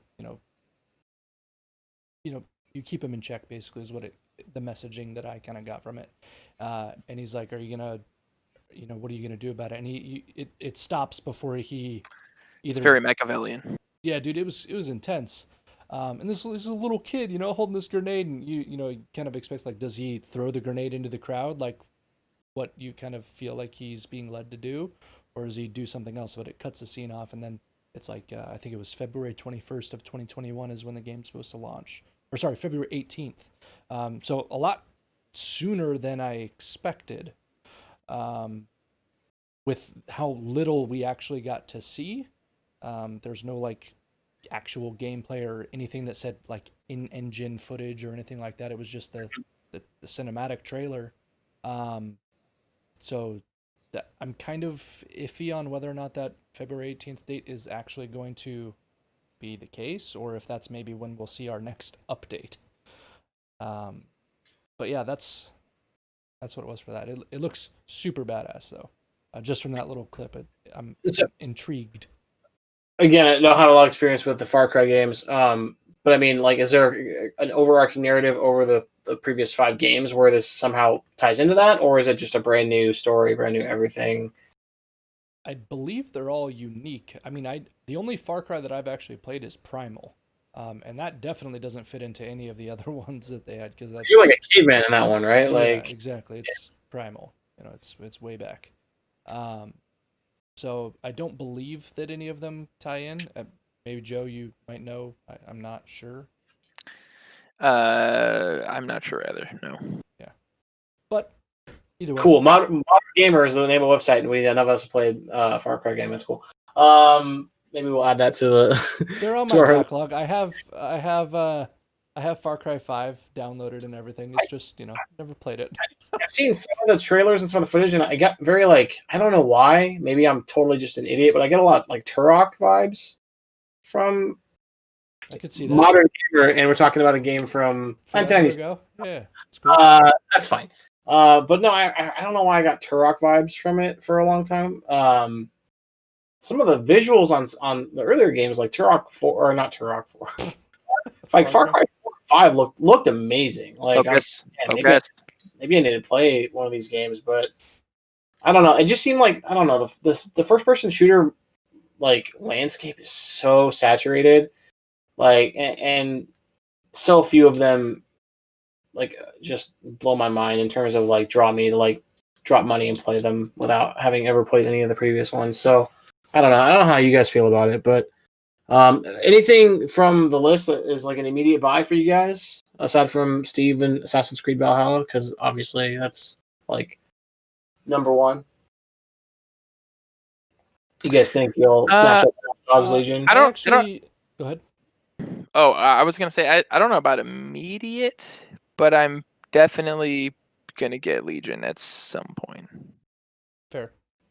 I got Watch Dogs 2, so I'm gonna play that one and see how that goes. And I played the hell out of the first one, so yeah. I'm really looking forward to this. There's a free game that they talked about in the pre-show called Trackmania that you can download that from Uplay, but it's basically like it's a track builder game that you play. It's sandbox, if you will. You just make your own basically RC car track and race with friends. That actually looked really fun. Yeah, it looks kind of like Rocket League and Hot Wheels. Yeah, kinda. Exactly. Yeah. That's actually it looks pretty cool. Good description right there. Rocket League and Hot Wheels. That's Thanks. Very, very much so what it looked like. Yeah. Yeah, I could definitely see spending hours building tracks and then racing them with friends and whatnot. So yeah, that one was free, so I downloaded it and I'm definitely gonna check it out. They announced the beta, or they put in beta Hyperscape. Sorry, it's a battle royale, like kind of Apex Legends-y, BR type game. It's very fast paced, no fall damage type deal. There's abilities or hacks is what they call them, I believe. But it actually looks super fast paced. They did a test launch where if you could watch some people on Twitch or whatever, and you get a test text or a test token or whatever where you can download it and install it. It was only available for a few days, maybe a week, and then today they put it into beta, so everybody can download it and open it up. But that's definitely something that I'm going to look into. I like the BR games. I like the fast paced stuff. I play way too much Modern Warfare. I guess I didn't even talk about that. It's one of those games it's very mindless for me. You just go in there and you wreck shit. And that's very much what this felt like. It just felt like utter chaos. And those games are a lot of fun to me. It's a great way to blow off steam and whatnot. And I think they're hilarious a lot of the time. Especially when you play with a group of friends and, you have that one friend that, sometimes it's me, that just gets shit on all the time and constantly has to get revived. yeah, so there's that one. They see what else did they have? Brawlhalla is a mobile game, is what I kind of gathered from it.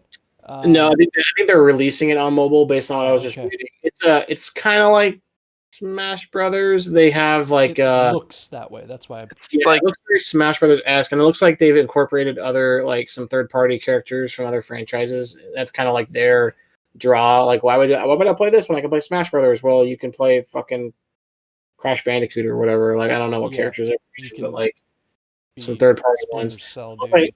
they're bringing it to iOS and Android. 'Cause it's already on Switch and some other platforms, I believe. Got it. Yeah, so it shows how much I know about that game. They talked about it for all of 30 seconds, so it's not like they pushed a ton onto it. Um, If it was Tom Clancy's Brawlhalla, they would have talked about it for like 30 more minutes. they did talk about Tom Clancy's Elite Squad, but it was just like they showed an opening clip for it as well. I don't know if that's something that's out on other platforms and is coming to Android and iOS as well. Um, but they didn't even really like show much of the gameplay. They just showed random characters from their different franchises breaking out at one of their other characters and then being like looking out, and then the trailer ended. It was very strange. I don't really know what the hell the point of that game is, but there's that one. um, but as far as the big kind of game that they wanted to really focus on for the Ubisoft Forward, was Assassin's Creed Valhalla for sure. They had like a 30-minute game demo, where they played through several aspects of the game, um, to show you what it looks like. It had a big disclaimer, not final polished or whatever, and you could tell in some areas that there was probably some polishing left to do, but it looked great. It looked very similar to Odyssey as far as like visually and graphics, just maybe a little bit more detailed. Things like the ship and whatnot were super crisp, so I think that that's kind of what the final textures are going to look like. I'm hoping for everything, because the textures on the Viking ship looked just awesome. Yeah. They took some of the elements, like the combat elements and whatnot from all of the rest of the games really, and they've just kind of progressively improved on several elements. But with this one, they added in like raiding, so you can actually raid with your crew instead of just using them on your ship. So you can build out your crew like you did in Odyssey and Black Flag and all that with your strongest characters or whatever, and with their different perks. But then you can actually take them and go do assaults and go do raids on different villages and whatnot, and pillage like a Viking. So there was like that type of stuff was unique, and it just looked absolutely badass. So I'm super excited. It definitely made me a lot more excited to play that game than I already was, and I'm pretty damn excited for it. I bought like the collector's edition and whatnot, so I could get the figurine and add it to awesome. my mess of shit that I have back here. Just press add to our shows. Yep. And I ordered a bigger shelf too, so it's I'm super stoked. um, Nice. yeah. Do you guys have any regrets about like collector's editions that you've like missed out on? Like one that you're like, fuck, I should have bought it and you didn't. I have one that's recent that I am upset about, but I blame Jenna. So I don't. So I bought Greymore. Okay, I bought the collector's edition digital upgrade, not realizing that it didn't come with the physical like collector's edition pieces that I wanted. So I don't really know why it was even called a collector's edition, but whatever. I bought that. Realized it didn't come with all that stuff, and then I was like, "Hey, I want to buy you the collector's edition of this game because I want the figure, and like I don't really care if you don't even play it." So she's like, "Oh, I'll buy it. I'll buy it," and I assumed that she did. Well, like a month goes by, and I don't remember how we got on the subject, but I think I asked her if she wanted to play like the prequel quest or whatever before it came out so we can get there. She's like, "Oh, I haven't bought it yet," and I was like, "What do you mean?" you can't buy the collector's edition anymore. It's Womp sold out. womp. Yeah. And she's like, oh shit. So Rip. yeah. So eBay, that's a thing. I'm probably not gonna buy it though. I'll just suck it up and ignore it. It hurt my heart though. Beyond that, not really. Nothing else. What about you guys? Mine's recent. So I bought the deluxe edition of Doom Eternal because I didn't think my wife would love the idea of me spending $200 on the super collector's edition that came with the fucking helmet. It was like a full size wearable helmet. Oh shit! And I could kick myself every day because I see anybody that has it on Reddit or whatever, and I'm just like, that looks so. Obviously, I'm not opposed to dropping a lot of money. I was just gonna say you have you have all these helmets behind you. Dude, you never would have had to stress over a Halloween costume ever again. So the problem is that almost all of those things are under $100 a piece, so I can justify buying one at a time every however long frequently they come out. And occasionally I'll get one for my birthday or whatever. But spending I think it might have even been $200 or $300 on this game just so I can get a fucking helmet to come with it. Summer would have demanded that I play the entirety of the game in the helmet if she would have let me do it. She's like, fucking, I'm gonna record. She would have fucking made you eat and sleep and shit in it too. Yeah. Which I would have probably done it. Okay, give me the debit card, please, or the credit card. I don't care. Give that. I went as far and part of me ignorantly thought, because when I worked at Best Buy when Halo 3 dropped, and that game Halo 3 came with a collector's edition that came with a helmet. Apparently, it was not a full size a wearable helmet. It was just a hunk of plastic, which still would have been fine. But we had tons of those at Best Buy. I think I was working there 3 years, and I don't remember exactly when my 3 years that game came out, but I remember us having that game, the collector's edition. We couldn't get rid of them. We couldn't mark them down enough to get rid of those fucking things. So I kind of assumed maybe if I really wanted to buy it, I could go back and somebody would have a copy of Doom Eternal collector's edition somewhere that I could pick up. Not the case. Apparently they sold out super quick, and now they go on eBay for double the price, which is $500, which is really stupid. All I want is the fucking helmet. Just give me the helmet. So let me have it. Just give me the helmet, man. I just want the damn helmet. It's funny. But Joe?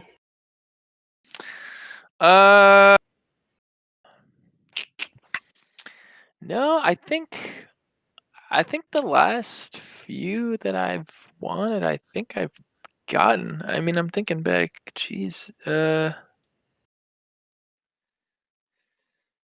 No. I mean, I tend to get these, and then there were a couple franchises I'm into where they don't necessarily even do I don't think there's ever been, at least not that I'm aware of, a collector's edition release for a Pokemon title. But I mean, I've gotten I got the Witcher 3 collector's edition, which was legit. Came in a box that was literally signed by every member of the production team.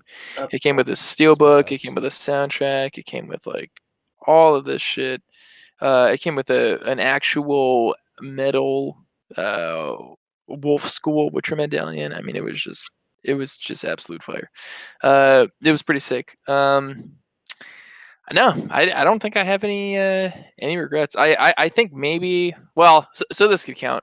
I opted to get the the deluxe edition, physical for Final Fantasy VII Remake, and I guess I probably I could have gone the full Megadeth and just gotten all the stuff because it's all really swank stuff. But I mean, I wouldn't call it a regret. It just was more it kind of similar to what you were saying. It's looking at the money, looking at the time. I'm already getting the game. Do I really need this type of stuff? But I mean, yes. We don't need any of it. We all struggle with that. Do. Yes, and I'm totally with Steve. It's yeah, I definitely need it. Yeah, I need it. But empty spots on my shelves. I need it. I love how you were saying you bought bigger shelves because that's just the prelude. That's the prelude. That's what comes first. Oh, so I'm fortunate enough to have my wife let me have this space. So this is my place to put all my shit, and it's. I do not have a man cave. But her rules nothing outside of the room. So like you can cram whatever you can cram in that room. You can buy as many shelves, fill up every bit of wall space you can. But we're not hanging action figures in the living room. I'm like, that's fine. So like I have to get really creative and like rearrange shit every once in a while, and like it's not as easy as it looks sometimes. Where I'm gonna put the Doom helmet when you buy it. On his head. Yeah, he's just going This is my face now. I miss Daddy. That was another thing that honestly I factored in when I was thinking about buying it. Like I was like, I might be able to make this work, just like justify this if I buy it. But then I was like, where am I gonna fucking put that? I could see it on the Jewel 2020 Christmas card, just like my shelf of gaming is. He's just. What's on Jeff's face? That's his face. That's his face now. You didn't know that? Yeah. Hasn't taken Rip that and thing tear off in 2 years. into your presence. My paralysis demon will be real scared, but that'd be that. That would be good. All right, so back to Ubisoft Forward. Any watchers of our podcast or listeners to our podcast, if you're interested in checking it out, you can check it out at ubisoft.com or ubisoft.com, whichever you prefer. Both will have the same Not content. whichever you prefer, dude. It's this was You're going to hell. It's fine. I got my meat hook. So that's our show. That's what we wanted to cover. We're really glad that you guys took the time to stop and listen to a bunch of idiots talk about video games. We look forward to doing this regularly. We don't know what our cadence will be with the Modern Gamer podcast. We'd like to make sure that, especially if you guys are listening, that we're doing it regularly and come up with new topics. I don't know if we have any place to specifically give us like what kind of things you'd like us to talk about in the future podcast. So maybe just add them in the comments on YouTube, or you can tweet us at Modern Gamer USA. There's also myself on Twitter at Geoff. That's GEEEOFF. And then Steve is at Darth Swall, which he can spell that if he really wants to. Joe hates social media, so he's just he found out he couldn't trade Pokemon on social media, so he's not. One day. Joe is like my dad, and that I have to explain how Twitter works, and that's like the one thing they have in common. Joe will respond to all the YouTube comments. Don't individually. Hashtag Pokemon isn't toxic. But that's our show, guys. Thanks for listening and/or watching, and we look forward to doing more episodes. And we look forward to hearing what you have to say. Steve, what else you got? That's it. Thank you guys for hanging out. Hopefully, you guys enjoyed it, and we look forward to reading the comments on YouTube and on Twitter. Thanks in advance for Jenna to editing this podcast, and hopefully she doesn't go nuts. Thanks. Thank you. Yeah. Thank you very much. Appreciate it. Thanks, Jenna. Bye. Bye-bye.